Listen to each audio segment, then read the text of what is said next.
എല്ലാവർക്കും in and out YouTube ചാനലിലേക്ക് സ്വാഗതം. ഞാനിന്ന് പറയാൻ പോകുന്നത് നമുക്ക് ഒരു നഴ്സായിട്ട് എങ്ങനെ അയർലൻഡിലെത്താം, അതിൻ്റെ ഉള്ള സ്റ്റെപ്പ് ബൈ സ്റ്റെപ്പാണ് ഓരോ പ്രോസസ്സിങ് പറഞ്ഞു തരാൻ പോകുന്നത്. അതായത് OET തൊട്ടിട്ടുള്ള എല്ലാ കാര്യങ്ങളും ഈ വീഡിയോയിൽ ഞാൻ വിശദീകരിക്കുന്നുണ്ട്. എല്ലാവരും വീഡിയോ മുഴുവനായിട്ടും കാണുക. നമുക്ക് അയർലൻഡിലേക്ക് ആദ്യമായിട്ട് എത്തുന്നത് OET അല്ലെങ്കിൽ IELTS പാസ്സാവുക എന്നാണ് ചെയ്യേണ്ടത്.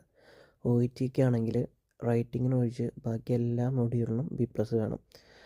റൈറ്റിങ്ങിന് C+ ആയാലും മതി. അങ്ങനെയാണ് നമുക്ക് OETയുടെ സ്കോർ വരുന്നത്.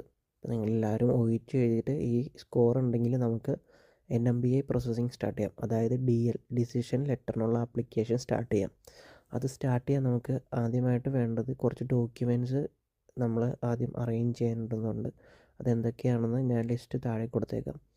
നിങ്ങൾക്ക് സ്വന്തമായിട്ട് ചെയ്യാവുന്നതുള്ളൂ. നമുക്കതിനൊരു ഫീസ് വരുന്നുണ്ട്. അത് ഡിപ്പെൻസ് ആണ്, ഓരോ സമയം നമുക്ക് മാറിക്കൊണ്ടിരിക്കും. എന്തായാലും ഒരു 20,000 എബോവ് ആണ് ആ ഫീസ് വരുന്നത്. അത് നമുക്ക് ഓൺലൈനായിട്ട് ക്രെഡിറ്റ് കാർഡ് വഴി അടയ്ക്കാവുന്നതാണ്. അല്ലെങ്കിൽ നമുക്ക് ഏജൻസി ത്രൂ പോകണമെങ്കിൽ അങ്ങനെയും പോകാം. ഏജൻസി പോയി കഴിഞ്ഞ് കഴിഞ്ഞാൽ അവർ കുറച്ചും കൂടി ബെറ്ററായിട്ട് നിങ്ങൾക്ക് ടെൻഷനൊന്നും അടിക്കാണ്ട് സഹായിച്ചു തരും. പിന്നെ എന്താണെന്ന് വെച്ചാൽ ഡോക്യുമെൻറ്റ്സും കാര്യങ്ങളൊക്കെ നമ്മൾ തന്നെ ചെയ്യേണ്ടി വരും. ഏജൻസി സഹായിക്കില്ല. ഡോക്യുമെൻറ്റ്സ് കളക്ട് ചെയ്യാനൊക്കെ നമ്മൾ തന്നെ ചെയ്യേണ്ടി വരും. അതിനും ചിലപ്പോൾ നമുക്ക് കമ്മീഷൻ കാര്യങ്ങളൊക്കെ വരുന്നുണ്ട്. ഇപ്പോൾ കർണാടകയുടെയൊക്കെ നമുക്ക് ഇത് വേണം, ഗുഡ് സ്റ്റാൻഡിങ് സർട്ടിഫിക്കറ്റ് വേണം. ആ സർട്ടിഫിക്കറ്റൊക്കെ നമുക്ക് ഇപ്പോൾ നല്ല രീതിയിൽ ടൈം എടുക്കുന്നുണ്ടെന്നാണ് കേട്ടത്. നേരത്തെ ആക്കി തരും. 20,000 രൂപ 30,000 രൂപയൊക്കെയാണ് ആൾക്കാർ ചോദിക്കുന്നത് സർട്ടിഫിക്കറ്റിന് വേണ്ടിയിട്ട്. കേരളയുടെ വളരെ സിമ്പിളാണ്, നമുക്ക് തന്നെ ചെയ്യാവുന്നുള്ളൂ. മറ്റ് സംസ്ഥാനത്തും എങ്ങനെയാണെന്ന് അറിയില്ല. അതും ഇങ്ങനെ ഏജൻറ്റ് വഴി മുഖേന നമുക്ക് ഡബിൾ ചാർജാണ് അവർ മേടിക്കുന്നത്. 2,000 രൂപയുടെ സർട്ടിഫിക്കറ്റിന് അവർ ഇരട്ടി എമൗണ്ടാണ് ഇപ്പോൾ നമ്മുടെ അടുത്ത് ചോദിച്ചുകൊണ്ടിരിക്കുന്നത്.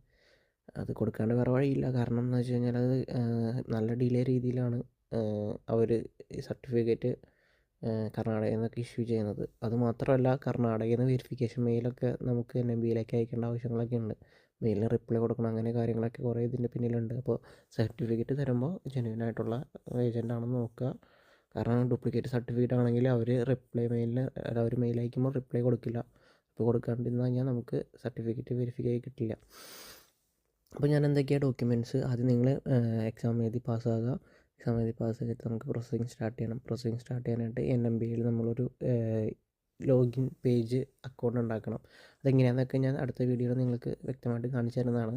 നമ്മൾ ആദ്യം ഡോക്യുമെൻറ്റ്സ് എല്ലാം അറേഞ്ച് ചെയ്യുക. ഡോക്യുമെൻറ്റ്സ് എന്തൊക്കെ വേണ്ടതെന്ന് ഞാനിപ്പോൾ ലിസ്റ്റ് താഴെ കൊടുത്തേക്കാം, ഞാൻ വീഡിയോയിലും പറയാം. നമുക്ക് മെയിനായിട്ട് 2 ഡോക്യുമെൻറ്റ്സ് NMBയുടെ സൈറ്റിൽ നിന്ന് പ്രിൻ്റ് എടുക്കാനുണ്ട്. അതായത് 2 ഫോമാണ്. ആ 2 ഫോം എന്ന് പറഞ്ഞാൽ, ഒരു ഫോം നിങ്ങൾ പഠിച്ച കോളേജിൽ നിന്ന് സൈൻ ചെയ്ത് മേടിക്കേണ്ടതാണ്. ഒരു ഫോം നിങ്ങൾ ഏതൊക്കെ വർക്ക് ചെയ്തിട്ടുണ്ടോ അവിടെ നിന്നൊക്കെ വർക്ക് എക്സ്പീരിയൻസ് പോലെ സൈൻ ചെയ്ത് മേടിക്കേണ്ടതാണ്.